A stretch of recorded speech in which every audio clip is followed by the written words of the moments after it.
ಪ್ರಭು ಪ್ರಸಾದ್ ಚಾನಲಿನ ಎಲ್ಲ ಸಹೋದರ ಸಹೋದರಿಯರಿಗೆ ಸುಸ್ವಾಗತ. ಇವತ್ತು ನಾವು ಬೆಂಡೆಕಾಯಲ್ಲಿ ಚಟ್ನಿ ಮಾಡೋಣ. ಬೆಂಡೆಕಾಯಲ್ಲಿ ಚಟ್ನಿ ಮಾಡೋದಕ್ಕೆ ಬೇಕಾಗಿರುವಂತಹ ಸಾಮಗ್ರಿಗಳು: 1/4 kg ಬೆಂಡೆಕಾಯಿ ತೊಳೆದು ಒರೆಸಿ ಹೆಚ್ಚಿಟ್ಕೊಂಡಿದ್ದೀನಿ. 8 ಸ್ಪೂನು ಕಡಲೆಕಾಯಿ ಬೀಜ ಹುರಿದು ಸಿಪ್ಪೆ ತೆಗೆದು ಎತ್ತಿಟ್ಕೊಂಡಿದ್ದೀನಿ. ಸ್ವಲ್ಪ ಕೊತ್ತಂಬರಿ ಸೊಪ್ಪು, ರುಚಿಗೆ ತಕ್ಕಷ್ಟು ಉಪ್ಪು, 1 ಸ್ಪೂನು ಜೀರಿಗೆ, ಕರಿಬೇವಿನ ಸೊಪ್ಪು, ಹಸಿಮೆಣಸಿನಕಾಯಿ. ಈಗ ಒಂದು ಬಾಣಲಿಯಲ್ಲಿ ಬೆಂಡೆಕಾಯಿ ಹಾಕ್ತಾ ಇದ್ದೀನಿ.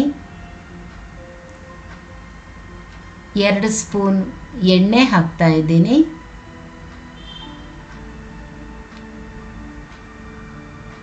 ಈಗ ಇದನ್ನು ಮೀಡಿಯಂ ಫ್ಲೇಮಲ್ಲಿ ಹುರ್ಕೊಳ್ಳೋಣ. 2-3 ನಿಮಿಷ ಹುರಿಬೇಕಾಗುತ್ತೆ. ನೋಡಿ, ಹೀಗಿದ್ರೆ ಸಾಕು. ಈಗ ಇದನ್ನು ಒಂದು ಬಟ್ಲಲ್ಲಿ ತೆಗೆದಿಟ್ಕೊಂಡ್ಬಿಡೋಣ. ಅದೇ ಬಾಣಲಿಯಲ್ಲಿ ಹಸಿಮೆಣಸಿನ್ಕಾಯಿ ಹಾಕ್ತಾ ಇದ್ದೀನಿ. ಒಂಚೂರು ಎಣ್ಣೆ ಹಾಕಿ ಇದನ್ನು ಹುರ್ಕೊಳ್ಳೋಣ.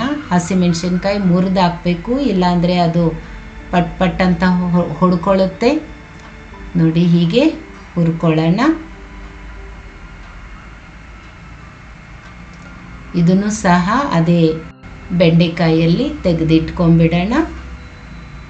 ಈಗ ಒಂದು ಮಿಕ್ಸರ್ ಜಾರಲ್ಲಿ ಬೆಂಡೆಕಾಯಿ, ಹಸಿಮೆಣಸಿನ್ಕಾಯಿ ಹಾಕ್ತಾ ಇದ್ದೀನಿ, ಕರಿಬೇವಿನ ಸೊಪ್ಪು ಹಾಕ್ತಾ ಇದ್ದೀನಿ,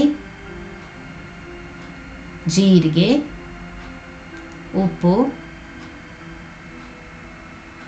ಕಡಲೆಕಾಯಿ ಬೀಜ, ಕೊತ್ತಂಬರಿ ಸೊಪ್ಪು. ಈಗ ಮಿಕ್ಸಿ ಜಾರು ಮುಚ್ಚಿ ಮಿಕ್ಸಿ ಮಾಡ್ಕೊಳ್ಳೋಣ. ನೋಡಿ, ಹೀಗೆ ಮಿಕ್ಸಿ ಆದರೆ ಸಾಕು. ಚಟ್ನಿ ರೆಡಿ ಆಗಿಬಿಟ್ಟಿದೆ. ಇದನ್ನು ಸರ್ವಿಂಗ್ ಬೌಲಲ್ಲಿ ತೆಗಿತಾ ಇದ್ದೀನಿ. ಬೆಂಡೆಕಾಯಿ ಚಟ್ನಿ ರೆಡಿ.